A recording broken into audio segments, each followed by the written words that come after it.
So, everyone, you are listening to a career advice webinar by the Royal Australian Chemical Institute, the professional association for chemists in Australia. I am Dr. Yvonne Ma, Business Development Manager for BASF and committee member of the RACI Careers Development program. Tonight, we'll be talking to Dr. Annabella Newton during this month's Ask Me Anything segment. Bella is a senior associate with Phillips Ormond Fitzpatrick, where she specializes in pharmaceutical and chemical related intellectual property. Prior to becoming a patent attorney, Annabella worked in chemistry research in academia, industry, and for CSIRO. She completed her undergraduate studies at the University of East Anglia and went on to study for her PhD in alkaloid natural product synthesis at the University of Nottingham. Her PhD research was sponsored by AstraZeneca, very popular now, and she spent several months seconded to their process chemistry team. Following her PhD, Annabella relocated to Melbourne to take up a postdoctoral fellowship at CSIRO, where she worked in collaboration with both University of Melbourne and University of Sydney. Annabella is a strong advocate for diversity and inclusion and is a past president of the RACI's Victorian Women in Chemistry Group and serves on the board for Women in STEM Australia. As a professional in STEM, we will have the opportunity to ask all about her career, her highlights, her challenges, and what she has experienced to get to where she is today. So we welcome to ask Bella questions on the Q&A tab function as well. So Bella, thank you very much for joining us tonight. I know I was mixing between Annabella and Bella, but I'm going to say Bella because I know you as Bella. Yeah, I do respond to both, so it's okay. So before we start this evening's panel session, we'd like to acknowledge the traditional custodians of the land on which we are all meeting around Australia. We recognise the elders past, present and emerging, and also recognise their contributions as Australia's first scientists and engineers, building a healthy and safe community, what they've done and what we can all still learn from their ways. We would also like to thank sponsors of the RACI's Careers Development Program, DCS Technical, EnviroLab and Laboratory Credit Union. So Bella, give us a 2-minute introduction about yourself and your role. We're so excited. Thank you. Thank you so much for the invitation. It's a real pleasure to be here. And I'm very happy to have a chat with you all this evening. You did give a pretty good introduction to me anyway, but as Yvonne mentioned, I'm a senior associate at Phillips Ormond Fitzpatrick, or POF, as is a bit easier to say. And I'm in the chemistry and life sciences team here. So I'm mostly a patent attorney. I do wear a few different hats, but I'm mostly a patent attorney, and I generally explain patent. I'm sure many of you are familiar with the concept, but I generally say that patent attorneys translate between science and law, and that's what I do most of the time. So I work with inventors, I work with businesses who have intellectual property they want to protect, and I help them identify those inventions and then capture those inventions, register them with the Patent Office, and that's a big part of what I do. And so my clients range from local research organizations and universities, small businesses, startups, right through to big multinationals, so big pharmaceutical companies. So it's a really good mix. It's really great science and some fun IP challenges as well. And we're a full service firm, so we cover not just patents, but also trademarks, designs, plant breeders' rights, and not just patents in chemistry. We have all technology areas. So I have colleagues who are engineers, biotechnology specialists, and physicists, IT specialists. So all technology areas are covered. And we go from sort of filing through to grant, so working with inventors to draft patent specifications. That's the legal document that actually defines the invention. And so we put that together with the inventors and then actually file it at the various patent offices around the world that might be of interest to the client's commercial interests. And then we go through what we call the prosecution stage, which is arguing with those various patent offices to make sure that the patent is granted. And then we also assist with the post-grant stage, which is the enforcement stage, and the more adversarial stage. So we have a specialist legal team that helps with that as well. And that's what I do. That's my role. And happy to answer more questions about that. Yes, so there was a question that you're a patent attorney. Yeah. Why didn't you choose to be a lawyer? Well, that's a good question. So I didn't really know the difference, and there is a difference. So they're different professions. Obviously, patent attorney is still quite legal, but we're not proper lawyers. And I think because I had come into research, I had always loved science, and that's why I ended up in research. In order to be a patent attorney, you do need to have the technical qualifications. So most patent attorneys will have some sort of technical background, often will have a research background like myself, and then we'll do the legal qualification a bit later on. And because you're translating between science and law, you have to have that deep technical knowledge. Whereas lawyers tend to study law at university and at undergrad, and kind of have their sights set on law a bit earlier on. Whereas I think I sort of naively, when I was choosing subjects at school and for undergrad, I didn't really even consider law. I think I sort of naively thought it was a bit boring and not of interest to me. And I was just like, no, I just want to do chemistry. So I dismissed it. But the law's not boring at all. It's absolutely fascinating. So I'm glad that I've ended up there. Well, that's a nice, by a slightly circuitous route. Yeah, it's a nice description on the distinct differences between law and patent attorney. Yeah, and you do have lawyers who specialise in intellectual property, and we have plenty, well, not plenty, but we have some of our lawyers. I think most of our lawyers actually are dual qualified lawyer, like solicitor and patent attorney, but that's quite rare. So, and would they be like with a science specialisation? Yeah, like you so as they well? might have done law and science, law and engineering. Yeah. Wow. Yeah. So it's been somewhat of a challenging year or year and a half, more for some than others. How has it been for you, your colleagues, family during this global pandemic? Yeah, it has been a challenging year. I feel I've been very fortunate in how I've managed to weather things. Obviously, being in Australia, my family are all in the UK, so that's been a bit scary because they've been so far away, and I still feel very kind of cut off from them. But they're all fine, they're all safe now and vaccinated now and keeping safe. And that's the thing I struggle with most now, I think, is just being so far away and not knowing when things like travel will resume. That's I find that very difficult still.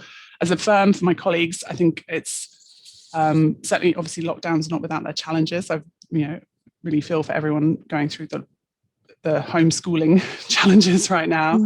As a firm, we were able to transition quite seamlessly to working from home. We had a lot of electronic stuff in place already. We're a digital office, basically. So that was not too, in terms of disruption of work, there was very little, which was good. And the firm have been amazing. Like, the leadership have been really supportive. They're very sympathetic to various struggles that everyone's going through, and been really have felt very supportive of the firm. They've been wonderful. So I think obviously it has been a very tough time for everyone, but I think I've been in a more fortunate position than some. So. Oh, thank you. Yeah. You came to Australia with a PhD from the University of Nottingham. Yes. Why Australia? So Australia was a bit of an accident. I have been here for quite a long time now, so I feel silly still saying that. But I finished my PhD in 2009, 2010, and I was looking for postdocs in the States. So I basically finished up in 2009 and was working for my PhD supervisor. He had a bit of funding kind of left over, and he was happy to pay me while I was job hunting, just to finish off some of the work from my PhD. And I was applying for postdocs in the States, so I missed that by a few thousand kilometers and ended up in Melbourne.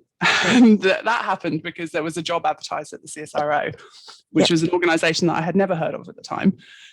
So I did a bit of research about them, and it was affiliated with an academic at the University of Melbourne whose research I was familiar with. And so I was like, well, I'll apply and we'll see what happens. And I had a telephone interview, which was very early in the morning for me in Nottingham.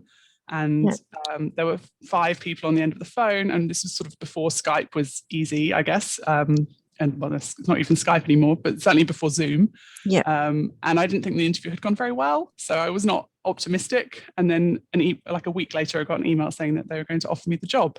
And so I had to look up where Melbourne was on a map because I had never visited Australia before.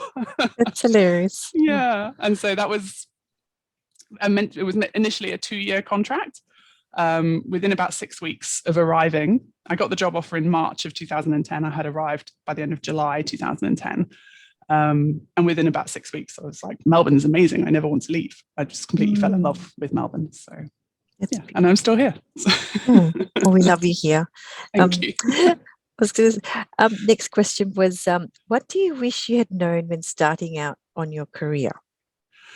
I saw this question on the list, and I think it's a really good one, but I'm not too sure what my answer would be. I wish I had known more about the different types of career that are available kind of post PhD, and for sort of non-science scientist careers, I guess, because I was very blinkered. And I also wish I'd had a chance to get more involved with commercialization earlier in my career, because it's something I find really fascinating. And I didn't get much exposure to that. And I don't think I really thought to seek it out. I just assumed that it was not really for me. I was very blinkered during my PhD. And I was very like, I'll just focus on my research and get on with it. And it was only later that I was like, actually, no, this is very interesting. I wish I knew more about this. Yeah. So yeah, those are the sort of things I wish I had known more about earlier on. Yeah. And then in a day-to-day type of scenario, what does a patent attorney's job, what do you do? What does it look like? And then what do you enjoy most about it? Yeah, so I think one of the things I enjoy most about it is that I get to work on so many different things in a day. So it's very different to a research career in that regard, because obviously when you're working on research, you might have 1 or 2 projects that you're working on for a long time. Whereas in a day, I probably work on 20 to 30 different matters, and some of them obviously only need a little bit of my time. So I might check something for 5 minutes to make sure it's all okay to be sent out. And some of them will require a bit more of my time. So I might spend a couple of hours drafting a patent specification or putting together arguments, supporting a patent application when we're sort of arguing against an examination report from a patent office. And so I really like the variety. I really appreciate that. And I guess my day generally starts with email. So everything we do is by email. We still have some clients who send faxes, but mostly it's email now. And so that's the thing I do first of all, because that sort of dictates what my day is going to look like. And depending on what's come in overnight, obviously we do work all over the world. And so lots of people in different time zones. So it never really stops, and it just depends what's come in overnight. And then, I'll sort of work through the quick stuff first thing and then dedicate some time for more deep work. I might have a client meeting or 2, which will be when we're sort of scoping out potential new inventions, putting together the patent specifications that I alluded to earlier. And that can be, generally takes a couple of hours as well. I might have a bit of business development type stuff that I'm doing. So I might be writing an article about a recent court decision or putting together a client presentation about that kind of thing. So there's a few different things that my day can be spent doing. What sort of pressures do you experience as well in your sector? So being a patent attorney, the pressures, I guess, would be, the biggest one is the deadlines. So I thought I knew what a deadline was when I worked in academia, and I did not. So as a patent attorney, we have deadline, like drop dead deadlines, probably multiple drop dead deadlines every day, which means that if you fail to meet the deadline, then the case will lapse and the client loses their rights. And then, that is obviously not a great outcome. And that can be quite stressful managing so many, because I have a case portfolio of several hundred cases, and so you have multiple deadlines a day, and it just means time management is really important. And it's also different, I guess, in the way you think about your time, because it's similar to sort of a legal firm. You have billable hours and time pressures. You have to, every sort of minute you're spending on the file, you have to make sure you're kind of adding value, because you don't want to be wasting clients' money on stuff that's not adding to their sort of, adding value to what you're doing to them, basically, so doing to the file. So Yeah, Yeah. it's just a different way of thinking about work. Yeah. And then Sort of through all that, pressures. yeah. And then through all that, what sort of skills and qualities do you think it takes to go through that? And also Um, just in a normal situation? Yeah, so communication is absolutely paramount. Like verbal and written communication is really essential because so much of what we do as patent attorneys is interpretation of language. So you're trying to build a fence around an invention using words, and an invention might be, generally you'll have a product or a process. But how do you define that? You can define it in a number of different ways, and then someone else might have a process that they've defined differently, and you have to try and work out if they're the same thing. And so it's that sort of comprehension and like quick turnaround of like how you would define something is really important. And time management, as I alluded to, is really critical to be able to juggle your time effectively and sort of shuffle things around if something urgent comes in. Like you might be feeling very organized, and something very urgent will hit your desk. And you're like, oh, I guess everything is getting shuffled around now. So yeah, just having to be sort of flexible around how you're putting your time together and juggling those deadlines. So that's very good. Could be quite agile. You sound like you're very agile. Well, I try to be. So another question's come up. How pivotal was networking during your early career? It was completely pivotal, right? It's essential. And that would be my advice it's my main piece of advice for everyone, like during my mentoring and any careers chats that I ever have with anyone, is just network. Network as much as you can, meet as many people as you can. I appreciate in the current climate, it's difficult to get out and physically meet people, but I'm still getting requests on LinkedIn for people who are interested in becoming a patent attorney. Can we catch up for a quick chat, that kind of thing. And so people are still making efforts to meet people, and your network will serve you as much as your technical skills. And so it's really important to take the time to grow and tend to it. And I think for me, like I arrived in Australia in 2010 not knowing anyone, and so I'm lucky in that I really enjoyed meeting people, but it was also really important for me to meet as many people as I could because otherwise I wouldn't be where I am now. And I was fortunate that when I was applying for jobs as a patent attorney, I had made the effort to meet lots of people, and I knew people in most of the firms when I was applying for jobs. So that made a massive difference. Maybe tell me about the networking space where it's been just women in chemistry and women in STEM. So, because we're talking about gender here, so how does that help? I think those networks have been really valuable for me. I think I've met so many wonderful, supportive people through those networks. I found that Twitter has been an amazing networking tool for me. I really have made so many wonderful connections through Twitter, and I found it a very supportive network, mainly of just fabulous women who were just, really cheerleading each other. It's great. I think getting involved with the RACI was one of the best things I ever did, really. Like, I'm so grateful for my time working with women in chemistry, and also with another group that I was involved with, the Bioactive Discovery and Development Group. Just fabulous opportunities to meet people and to get to know, I guess, the scene in Melbourne, and the different people. It's obviously how I met you. It's just been a wonderful opportunity to get to meet people. So. Yeah, I would say you're one of my mentors as well. I was women so in lovely. chemistry. I think I've said that to you before. You have, yeah. Always lovely to hear. What has been the highlight of your career so far, and what has been the biggest challenge? Highlight? And don't say lockdown. No, I won't.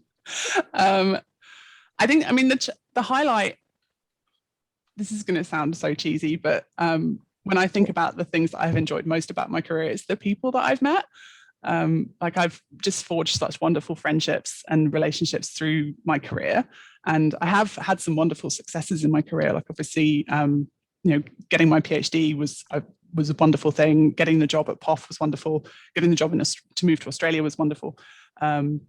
Getting registered as a patent attorney, that was a big moment. But when I look back, the things that I'm most grateful for are the people that I've met. So that's my highlight. And then the biggest challenge, I think, I'm not going to say lockdown, but I was sort of coming, so I ended up working at CSRO for nearly 3 years.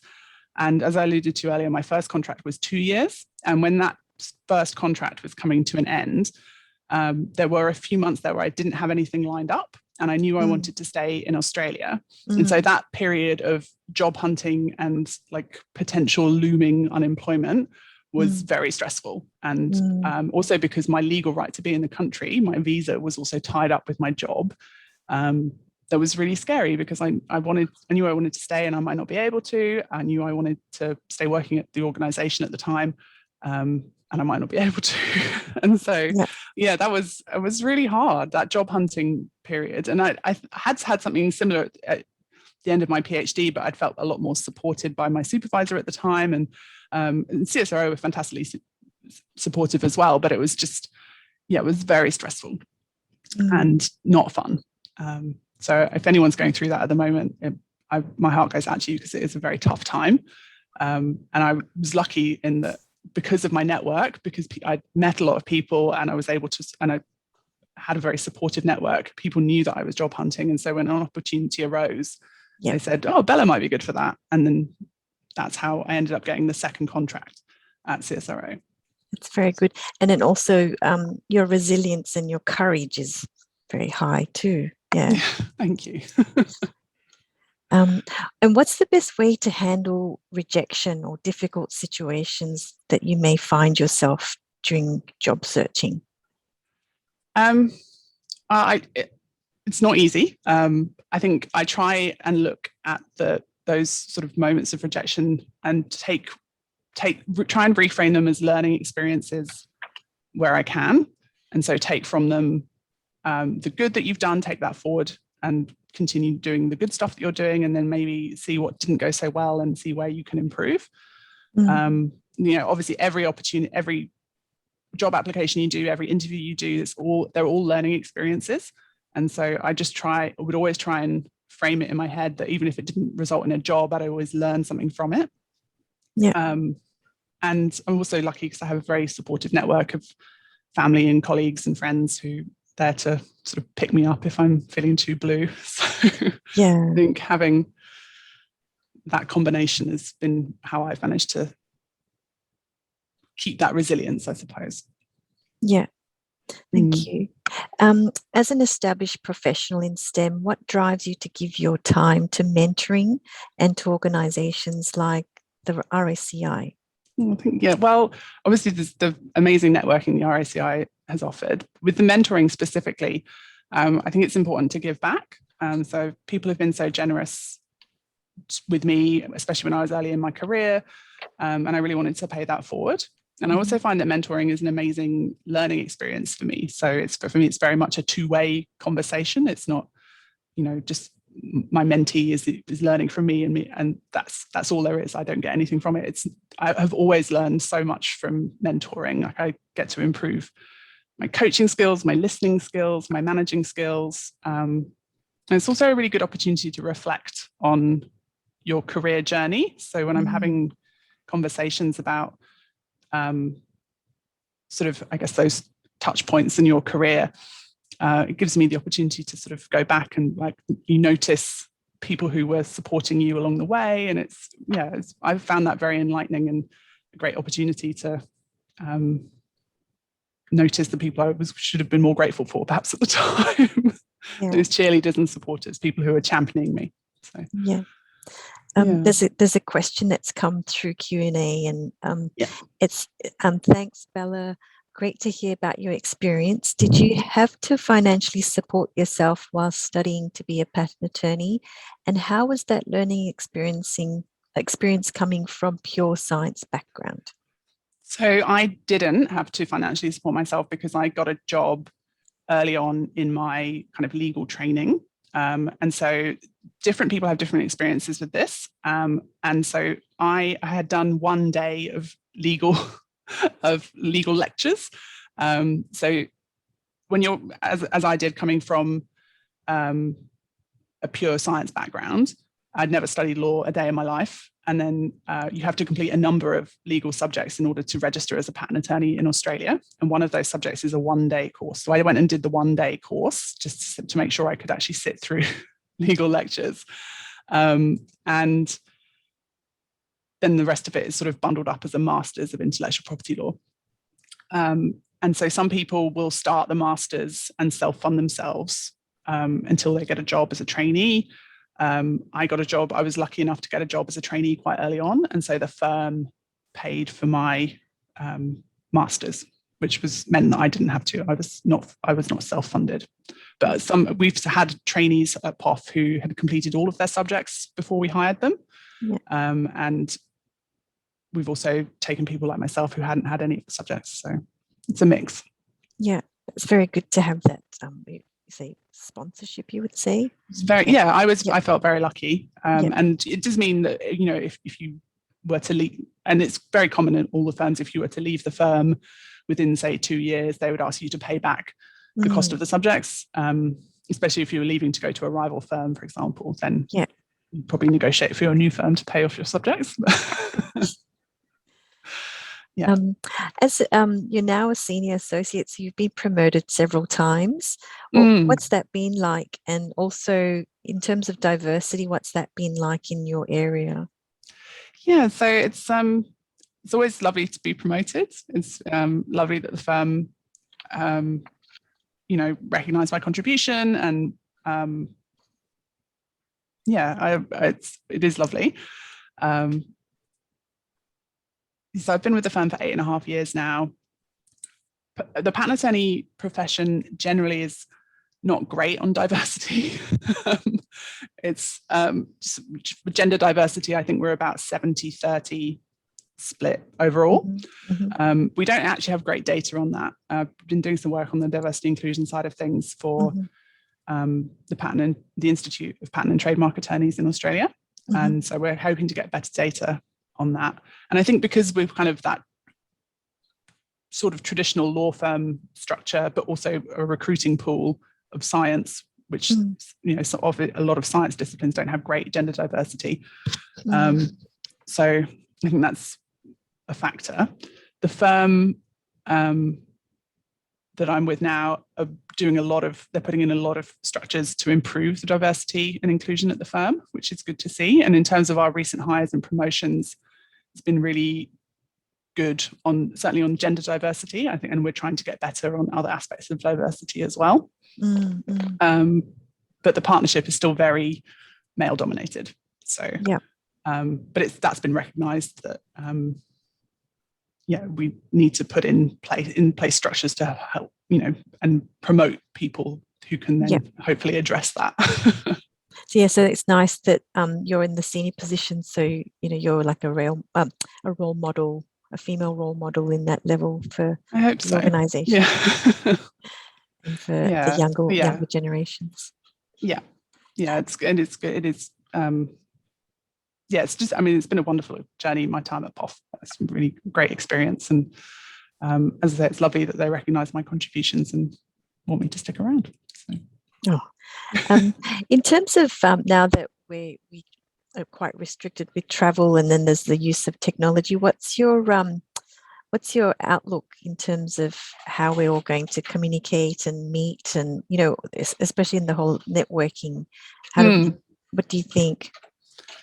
Well, I really like seeing people in real life, so I hope that we do get back to that soon. I really miss, just in the office, for example, like I would bump into colleagues who I hadn't seen for a few days or a couple of weeks and have those sort of incidental kind of water cooler type conversations. I really miss that.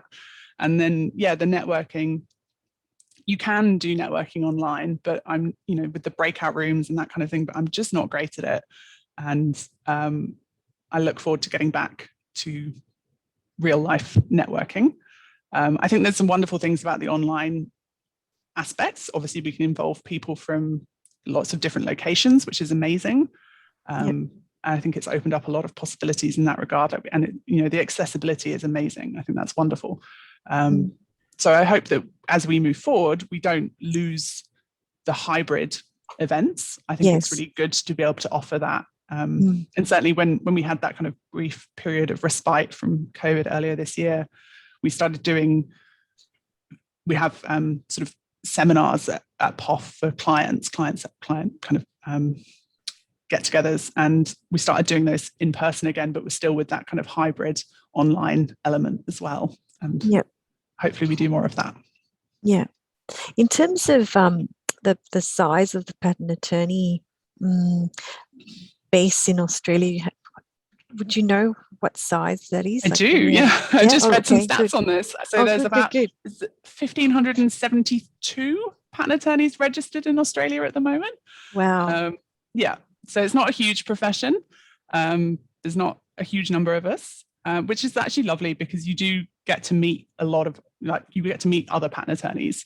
And yeah, it's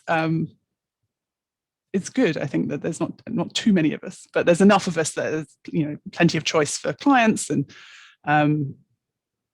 there's opportunities for people to specialize in different technologies, which is really good. So, yeah, and that's not just private practice. So there'd be people like myself who are working at private firms, but there's also people who work in-house. So they might be IP managers for universities or private companies, and they just deal with the IP for that organization. Whereas I work with lots of different clients. And do you know like the proportion of, say, chemistry to biology to... in terms of patent attorney specialization, I'm not sure. There certainly are a lot of chemists. Yeah. And as a profession, we're one of the biggest employers of PhDs outside of academia. And I'd say that's particularly in chemistry and biotech. Biotech, yeah. In terms of sort of patents filed, I guess we have some data on that. I don't know patent attorneys. We don't have so much data on patent attorney specialism. We have data on patents filed, and certainly chemistry is right up there. A lot of med tech and a lot of like materials, organic chemistry, pharmaceuticals. So okay, so good. Everyone, if there's any questions, please pop them into the Q&A if you have any. With say and writing up a patent, how long does that take from the beginning to the end? Oh, that's so we like it to take a little bit of time, but we can do it very quickly if we have to.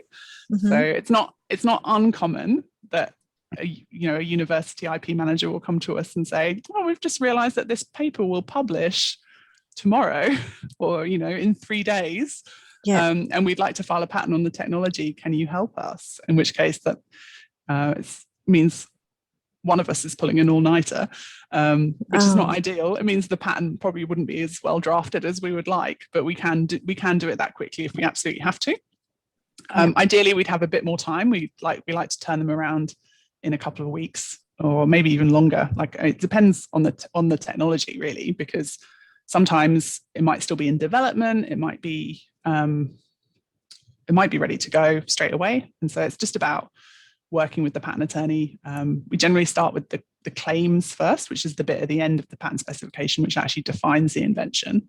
And then once we've got a set of claims that we're happy with, then the rest of it is drafted, and we put in all of the caveats and stock gaps and backups. And sorry if anyone's ever tried to read a patent specification who's not a patent attorney, because I appreciate how wordy they are, but there's a reason that they're drafted that way. So.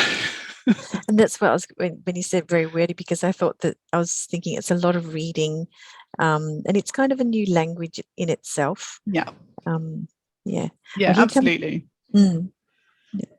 We have a question here. What kind of professional development activities do you have to do as a patent attorney?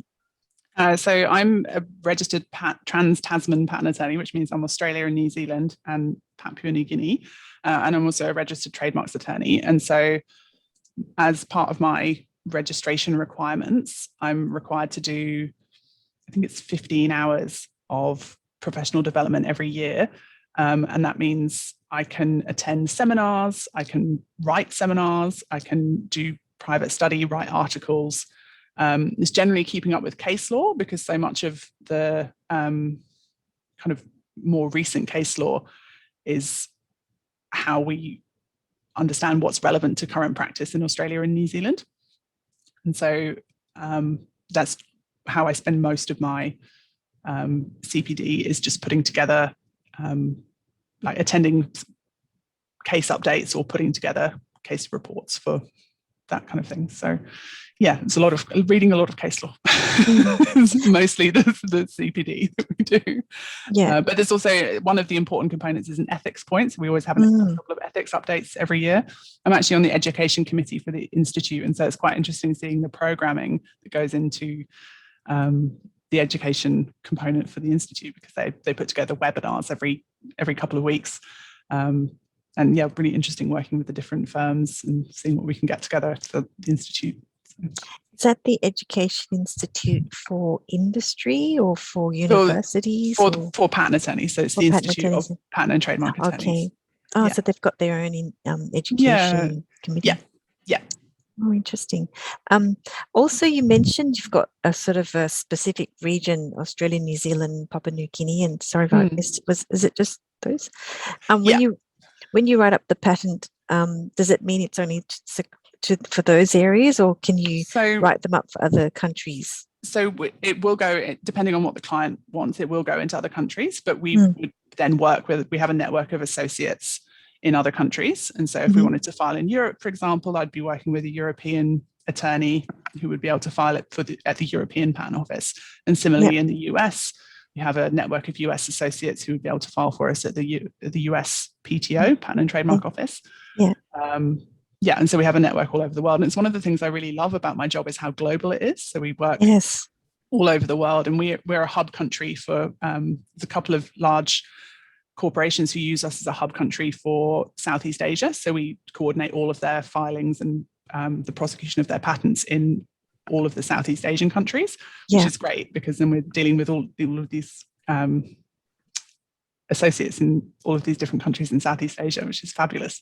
So you get to know the law there. And so while you get very familiar with the law, and it was really helpful to have a good understanding of the law there, but you're not actually able to file the applications yourself. So when you say hub country, does that mean like headquarters or something? Yeah, so they'll send us the kind of the application, and then we will send it on to the countries. Yeah, so you're like the control tower or something like that. Yeah, exactly. Okay. Another question's come through from Anonymous. Did your publications and record as a researcher matter when transitioning to being a patent attorney? I think that they were not unhelpful. They didn't matter too much. I think it's one of those things where you can say, oh, my research has been published and in good, respectable journals, and the people interviewing you will be like, oh, that's very good. But I think one of the big challenges about joining the patent attorney profession is that you are effectively starting again. And so you might have had a very successful academic career, and we have some of my colleagues worked at Harvard, and plenty of us have had very successful careers, published in Nature, that kind of thing. And then you're starting as a trainee patent attorney, and so you are back at the bottom of the ladder. And I think that can be quite a hard mindset adjustment for some people. And it's something I did struggle with a little bit initially, because you've worked very hard as a scientist to get to kind of as senior postdoc, you're kind of at the top of your game, and you might even have had a research grant or two, and then back to the bottom of the ladder, don't know anything, and you spend your whole day feeling like you're not really contributing because you don't understand the law. And it's really only after about 6 or 12 months as a trainee that you're like, oh, maybe I do kind of know what I'm doing now. And so, that's a big challenge, I think. And research publications, it's certainly nice to have, but I don't think it would be a deal breaker. What was it like being at the bottom of the ladder, as you described it? Do you have someone in the organization that mentors you, supports you, so that you're not doing everything on your own as like a lone ranger? You do, yeah, absolutely. And so the way that we have things set up at POF, and I think that most firms do something similar, is that it's effectively like an apprenticeship. So in order to register as a patent attorney, you need to have your technical background, so your scientific qualifications and background. You need to do the legal subjects, but you also need to train for 2 years under the supervision of a senior patent attorney. And so that's kind of like an apprenticeship. And so I worked with my supervisor. He's still my supervisor, and we work very closely together still, but he's a senior member of the profession. And I did work for other partners in the group, but primarily my work was with David. And so you have your supervisor, who's kind of your primary mentor and teacher, I guess. But there's also other people in the firm who will support you. And POF have a mentor program as well, where you're kind of buddied up with someone in a completely different practice group. So that was really helpful as well. Yeah, that sounds really good to be in. Yeah, very supportive. And I think because it's quite a well-trodden path, so lots of my colleagues, see, David had been a patent attorney for quite a few years by the time I joined, but plenty of the other people in the group had more recently kind of made that transition. And as I say, it's quite a well-trodden path where people had previously been, quite senior in the research field and then started again as patent attorneys. So that it's a position that we're very sympathetic to, but it can still be challenging. So. Yeah. What else do you do outside of your chemistry, patent attorney, and networking to feel more relaxed and have your R&R? What do you do that? What are my hobbies? Is that the question? Hobbies, yes. Yeah. So I read a lot. I'm a big reader, and I also really enjoy cooking. These are all very home-based activities. You might be sensing that I've not left the house that much in the past couple of years. I also love travel, but not doing so much of that these days. I think reading is kind of the main thing that really helps relax me. I find it very mindful, and read anything. I read a lot of thrillers and sci-fi and that kind of thing, but just something that really takes me out of my house. It's appreciated at the moment. And then what sort of it takes a bit of skill to, because when you're working from home, it takes skill to balance that all out. Yeah. So how do you do it? Maybe you could share some advice to the young ones who are in the same situation. Yeah, I was good at being boundaried about work and work time and play time, because obviously a lot of it still involves even fun, watching TV and stuff, and still screens. And I was quite good at being boundaried about that. But I feel, especially in the last few months, that those lines for me have been blurring a bit more. So perhaps I need to be a bit more strict with myself about establishing a firm, like 5 p.m. is when I down tools, and that's it. And then I need to, step away from the computer. I think I'm lucky that I have like a home office space. And so I only use that space for work. That's where my work laptop and screen and everything is set up.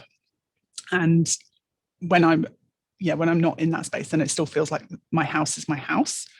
And I'm not, I think because, when you're working at home and living at home, it's quite hard to feel like there's any separation between the two. So I think having a separate space for me has been a big help.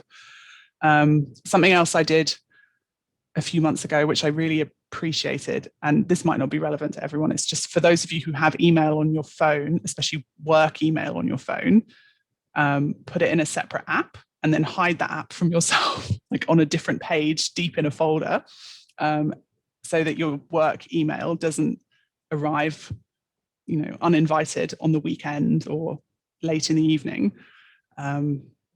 That's really helped me. So, obviously I use email for other things that aren't work related. I get emails from friends and family, and those are the emails I want to see in the evenings and at the weekends. I don't want to see emails from clients at 10 a.m. on a Sunday. So that's my work email app is away. And then those sorts of steps, using technology to help me enforce those boundaries, has been good for me, I think. I'd be curious to know if you have any tips on this, Yvonne, because something I still struggle with. Yeah, and that's probably why I asked the question too, because you really need to be disciplined. You've got to be strict on yourself to say, okay, I'm going to cut off at this time. Yeah. I have 2 phones actually. I have a personal phone, and I have my work phone. So you can just put it in a drawer, turn it off. Yeah, turn it off on the weekend. Yeah, nice. But having said that, it's generally on. um, and I usually look at my emails on my laptop. Yeah. Yeah, same. But it's just nice, yeah, it is nice to have the work emails on the phone for some things, but I just don't want to have to look at them when I'm checking for silly newsletters, that kind of thing. And you really need that break time. So I hope everyone listening listens to the good advice from Bella. Yeah. There's something that I have really learned over the past few months is just how important it is to take breaks and go outside. Like the most basic stuff that I was just taking for granted before. But yes, turns out you do need to leave your house. And then another question, while you've been in the field of all this scientific knowledge, do you see new jobs, new types of jobs popping up as STEM becomes a key area for as skills and as a technical knowledge that someone needs to have? Do you see anything new? I haven't noticed any big trends in the job on the job front.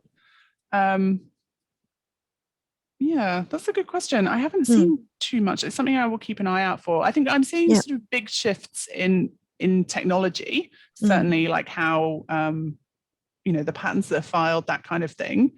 And so I'd say that we're seeing a shift now in pharmaceuticals, for example. So whereas historically it's been a lot of small molecule type stuff, now we're moving more to the biologics. And I think in the future it will perhaps be more kind of personalized medicine and that kind of thing. So I think those sort of mega trends are quite interesting to observe from a patent attorney perspective. And that's something I really do love about my job, is that I'm always learning like new science, and the law is always changing somewhere. So I do feel like I'm always learning, which is a lovely thing to be able to say about your job. And you're sort of like at the beginning of it too, because it's novel. Yeah. I mean, ideally, we should be drafting stuff that's cutting edge and very exciting. Sometimes it's not so much, but it should be.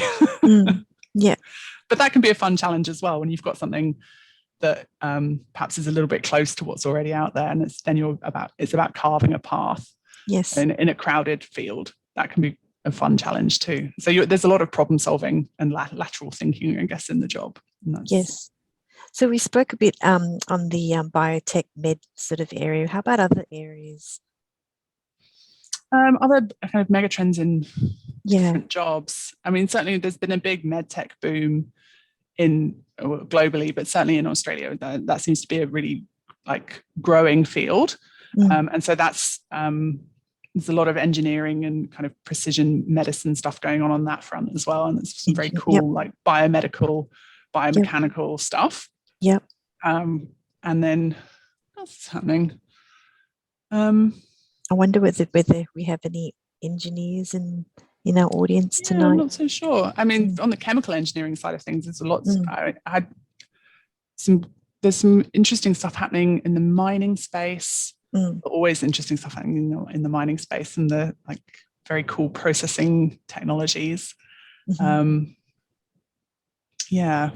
I don't do so much of that myself, I must admit. Well, we tends read to be the about areas I practice in that I know a lot of, but I do a little bit of mining chemistry, but it tends to be like chemical processes rather than engineering. Yeah. No, it's good to know that we've got lots of novel areas that we're starting out in. I think, and obviously agriculture and that kind of thing. It's interesting to see what's going on with agriculture and like automation of agriculture. Yes. And what about the medicines for, would you say medicines for the animal area? Like vet and ag area? It's certainly some very interesting things coming through on that front as well. I think that's quite an attractive area because the regulation is a bit different to human medicine. Some very cool technologies coming through. And I think there would be some good opportunities there for some really good opportunities there. Well, it's been very interesting. Was there anything else you wanted to share as advice to the early career chemists No, I think I've managed to ring the networking bell quite loudly.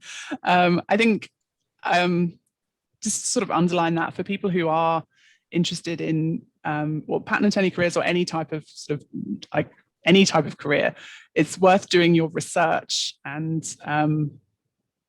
meeting people who work in that field. I think that's something that I did, and it really helped me when I was making that career transition, to say that I had done my research and I had met people who did the job, and that I thought it wasn't just that I thought it would be a fun job. It's like I had spoken to people and I knew it would be the job for me. And people are so generous. Like, I was amazed at how willing people were to have a quick chat with me, tell me about what they did, tell me about how they got into the role. And so, yeah, I think, don't be afraid to reach out to people, because most people are really friendly and really generous with their time. So. So networking is so pivotal. Yes. It really is. It really is. But also, I mean, obviously getting involved with organizations like this is a great start. Yes. Well, it's been great, Bella. Thank you. Here tonight. Thank you so much for the opportunity. And the invitation. It was lovely. Thank you. Tonight's been another event as part of the RACI Careers Development Program. Through webinars, networking events, mentoring, lectures and workshops, the RACI Career Development Program aims to help graduating students get the best possible start in their careers. So we've got some upcoming careers events. Next week is How Not to Get the Job, where we will be talking about some common mistakes applicants make in their job applications. That's Thursday the 19th at 6:30 p.m. Australian Eastern Standard Time. And we have our intensive careers short course and workshop for active job seekers as well. This Saturday, 13th August, details are on the RACI events page.